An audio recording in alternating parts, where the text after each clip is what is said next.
First of all, let me just say that I'm from Greece. So I did, just give me a second. I did have an impact from the crisis that I had to deal with. And I realized that we have to change some things are the way they used to work. So the moment I took over the mandate of being a European member of the Parliament, I chose the Econ Committee to see what we can fix in Europe, and we've done some progress, maybe not everything that we wanted, but I think we're moving quite fast into having an actual European Union, a banking union, and to have a Fintech action plan to manage, basically to harmonize a bit our systems. So I don't know if you know, if you have the CV, but I've been working recently on the blockchain resolution and now at the AI resolution. So since we talk about the financial services and regulation, but in the second machine age and the fourth industrial revolution, let me say that I see really a transforming world that we are struggling to keep up. So trying to work the European, in Europe with the Greek crisis, I realized that we need to have a better response and a better banking sector. So this is how I got my interest in blockchain and the solutions that it could provide. I realized, though, that the function of the banks itself, it's always going to be needed, but the services, the intermediation for everything, I think it's going to change with these new technologies. At least the potential says so.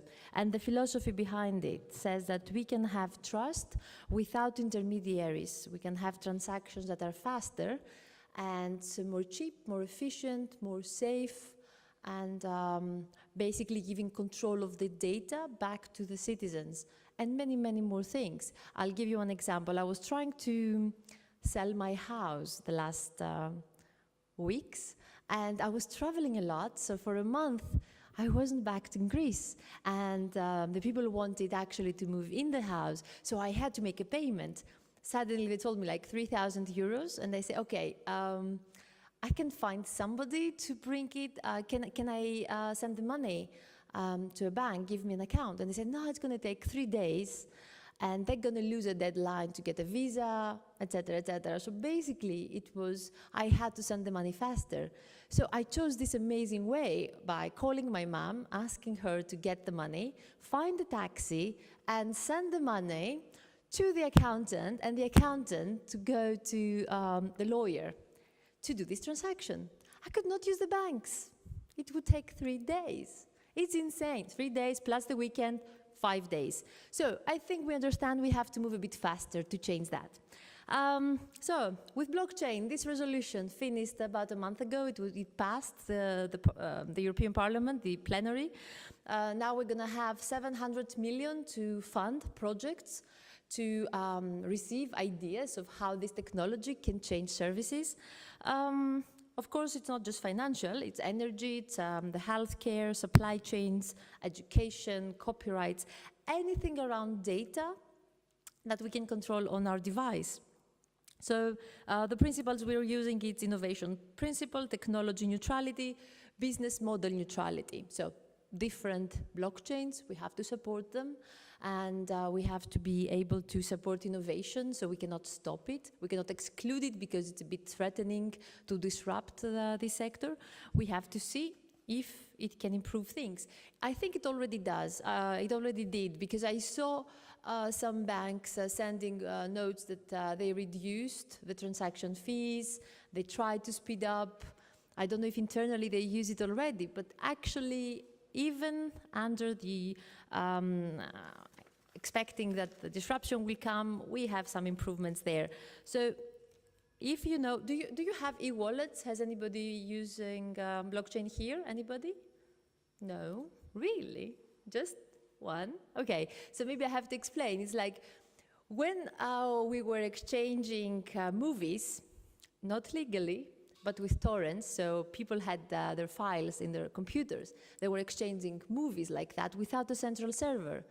The same thing now happens with contracts. Basically, contracts of transactions, transactions of value. Maybe you can sell your own house one to the other without having an intermediary. And the guarantee is that one copy of this transaction, but in a cryptographic way, it goes to all the people that participate. So you cannot go back, you cannot delete the history. You can add transactions, but you cannot go back because the copy is there. So this means you can make a payment one to another, and we don't need to wait for the bank to verify anything. If we manage to have the application on our phone, this means we have identified ourselves. So it's quite interesting, but as I said, the philosophy is interesting about decentralizing the platforms, basically, and helping us to do these transactions without a central server. This creates a bit of a trust. I can see land, like my house, I could sell it on blockchain, and maybe everything would be automatic. I wouldn't have to go back and forth for like 10 times to get the paper to prove that it's my property and to do the transaction and to sign 100 papers. The same goes with shipping, for example. To organize one cargo, it takes about 200 pieces of paper every time, again and again, to guarantees and insurances and proof of the transaction. So I think it can help us a lot to optimize things. And of course, artificial intelligence, as I said, is the second step. So with AI, I would basically not even call it intelligence. I would call it automation. So this means we decide how we can use that, what is the problem we want to solve. There's going to be also a lot of funding there to make sure that things will happen in a smarter way, the systems will improve, and we can increase the efficiency, the safety, and reduce the friction and the time that it takes to make anything happen. One of the other things that I think could interest you is that the Fintech Plan we've started to work on, it's 23 pieces of legislation. Hopefully we will make it in this mandate. There are many things like sandboxes, licensing, it's identity solutions also, and many things that we need to solve to say that we have a harmonized financial services. Just give me 1 second if I can give you more of these spaces. So we also have the ICOs, part of the Fintech Plan, which means, if you know the initial coin offerings, different ways of crowdfunding. It used to be impossible to get money from other countries, but now we removed that. It was voted last week. We removed these barriers. You can get funding online with your platform and your idea. From 1 million, it increased to 8 million. I think this would help a lot with the liquidity that we need to have, and the banks cannot give because the risk is a bit high, and we over-regulated them. We can have, of course, ranking. We can have automated ways of checking if this company is actually credible, if they are making their payments online, and identity, if they are who they say they are.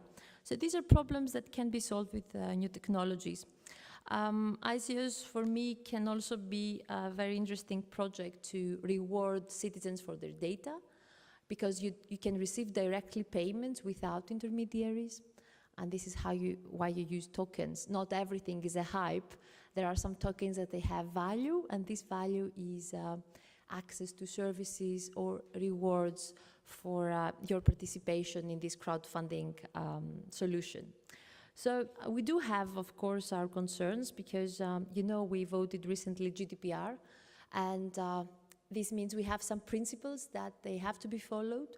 We have to explain who is responsible for our data. We have to be able to send an answer to anybody that asks how their data are being used, if they're being sold. And of course, this is a principle. It's made based on principle, and now we are trying to give away some guidelines based on the specific examples. I know it was a bit difficult in the beginning, but I think everybody's agreed that we have to have kind of GDPR and maybe try to improve it if we see that it stops innovation with AI. But one thing we know is that we have to protect data. We have to make sure that if you Google search something, the data, for example, a chronic disease, the implications or medication, this data will not be sold into an insurance company, and one day you wake up and you're excluded from this insurance. So this is something that we have to do. We have to stop this kind of discrimination, but to do that, we have to also understand how our data are being used. I do believe that we are in a good position now in Europe to proceed. As I said, we'll try to finish with everything by the end of this mandate. And of course, the budget allocation shows that we are trying to move into a digital economy and single market very fast. All the geo-blocking we had for any payments, so I'm from Greece, I want to pay for a service, I want to order something from Europe, sometimes my credit card is not accepted. Besides the capital controls problem, sometimes it's just not accepted. We have to solve that. We actually did. We tried to remove geo-blocking, and if you try to open a European site and it doesn't open, if you are in Italy, you have different access. If you are in UK, you have different access. We try to remove also these barriers. You have to be able to have access into everything, not being discriminated inside the European Union. And these are simple barriers, but imagine if you want to export something and people cannot even access your site. They cannot order it, your credit card cannot be accepted, and you find it more easy to export to China than Europe. So I think this is, somebody told me that this is the case, because there you have actually one market, and here you have 28 different tax systems. You're going to have a discussion about taxation later. So different tax systems, different laws, different languages, 24 different languages. It's not easy. We need to harmonize everything. So these are the steps we take. We try to have some common standards and interoperability for the services that are already out there.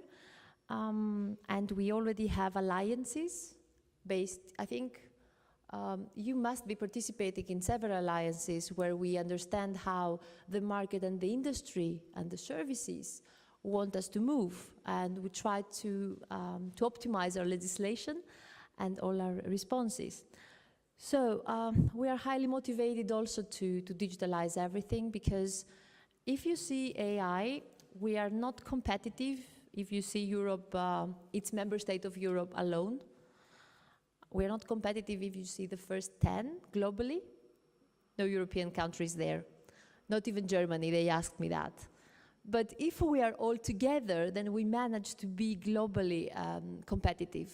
So I think to do that, we have to harmonize a bit more all our services. And just recently, I finished working on the platforms and social platforms and the responsibilities to businesses. So if you have a ranking on Booking, you can take it and bring it to another site that you can use, to another business. So you have control of your data, of your ranking. It's called portability. And this was not the case. You can also basically have more rights as a business. You cannot be excluded by these huge platforms, because when they started becoming so big, we were not there. We didn't want to stop innovation, but we didn't even understand the possibilities of technology.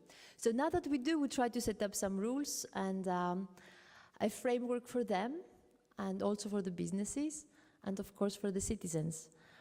So I do believe we have more challenges. Since I did use the taxi, I couldn't do the payment in a different way to make it fast, but there is a lot of funding and financing that's coming, and we expect interesting ideas, and we're trying to build the ecosystem and create synergies, support them, take the risk of these synergies, and implement new exciting solutions.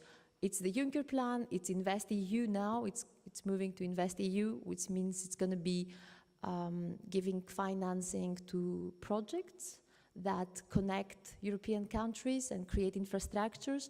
And these infrastructures can be also digital infrastructures, like the blockchain I mentioned. So if you have a project and you have good ideas, we have managed to have available funding for that. For more details, just let me know. I can direct you to the DG or to the link or to all the things that we can help you with. Thank you for that. I hope I covered a big range of questions. Thank you.